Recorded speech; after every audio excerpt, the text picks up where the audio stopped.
সমস্ত রকমের রাজনীতি সবকিছুকে দূরে সরিয়ে রেখে এই মুহূর্তে কি মনে হয় মোহাম্মদ ইউনূসের উচিত যে ভারত বিদ্বেষ যেটা বাংলাদেশে তারা ছড়িয়ে দিচ্ছে সেটা না ছড়িয়ে নিজের ঘরটাকে সামলে রাখাটা উচিত নয় কি? 16ই ডিসেম্বর এই তারিখে যখন ভারতবর্ষ বিজয় দিবস পালন করছে এবং অন্যদিকে আমরা দেখছি বাংলাদেশের বুকে বিএনপির কিছু নেতা তারা হাত তুলে শপথ গ্রহণ করছে যে আমরা ভারতের বিরুদ্ধে আন্দোলন করব। আজকে যেটা আপনি বললেন 4 দিনে কলকাতা দখল করার বিষয়টা, সেটা তো পাগলের প্রলাপ, বুঝতেই পারছি। কিন্তু যে আরাকান আর্মি নিয়ে কথা হচ্ছে, এই আরাকান আর্মি যেভাবে এই 12টা শহর দখল করে আস্তে আস্তে বাংলাদেশের দিকে ঢুকছে, একটা জিনিস বলে রাখি, সেটা হচ্ছে সিথওয়ে পোর্ট। এই সিথওয়ে পোর্ট একটা বড় ইম্পর্টেন্ট জায়গা, এটা যদি ব্লক হয়ে যায় এরপরে বাংলাদেশ আরও বেশ কিছু জায়গায় পিছিয়ে পড়বে।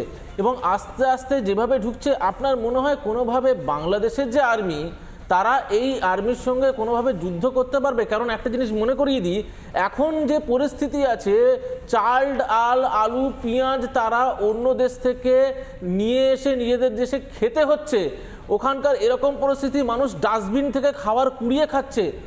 যুদ্ধ যদি হয়, যুদ্ধ করার মতো ইনফ্রাস্ট্রাকচার সেই দেশে নেই, তারা কিভাবে এরকম মন্তব্য করতে পারে? আপনি বলবেন যে ভারতবর্ষ কেন তারা বন্ধুত্বের হাত এগিয়ে দিচ্ছে না? বন্ধুত্বের হাত কিভাবে এগিয়ে দেবে যখন প্রতিনিয়ত আমরা দেখছি ওইখানকার মাইনরিটিরা এইভাবে আহত হচ্ছে?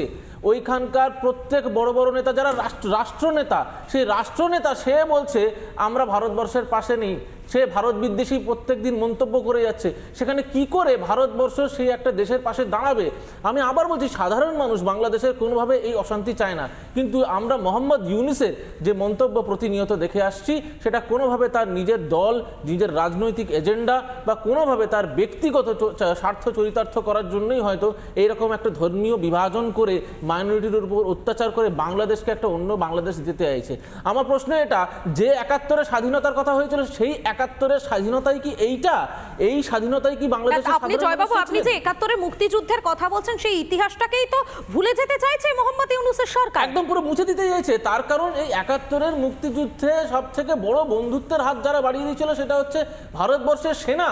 সেই ভারতবর্ষের সেনা যখন আজকে পাকিস্তান থেকে পাকিস্তানকে হারিয়ে তাদের এই 90,000 যে আর্মি তাদেরকে আত্মসমর্পণ করিয়ে যখন তারা স্বাধীনতা বললো যে আমরা স্বাধীন হলাম, বাংলাদেশ স্বাধীন হলো, সেই 16ই ডিসেম্বর আমি আপনাকে ক্যাটাগরিক্যালি বলে রাখি, তাদের ওখানে একটা প্রোগ্রাম হচ্ছিল এই বছর, একটা ইউনাইটেড বলে একটা প্রোগ্রাম হচ্ছিল। জানেন কি, সেই প্রোগ্রামে ভারতবর্ষের কোনো রিপ্রেজেন্টেটিভ ছিল না, ভারতবর্ষের একটা ঝান্ডা ছিল না।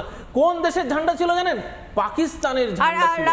জয়বাবু, আমি আপনার কাছে আবারও আসবো এবং নানা ধরনের কন্টেন্ট দেখার জন্য লাইক করুন, শেয়ার করুন আমাদের ফেসবুক পেজ, সাবস্ক্রাইব করুন আমাদের ইউটিউব চ্যানেল। পাশাপাশি অন্যান্য ব্রেকিং নিউজের জন্য অবশ্যই চোখ রাখুন রিপাবলিক বাংলায়।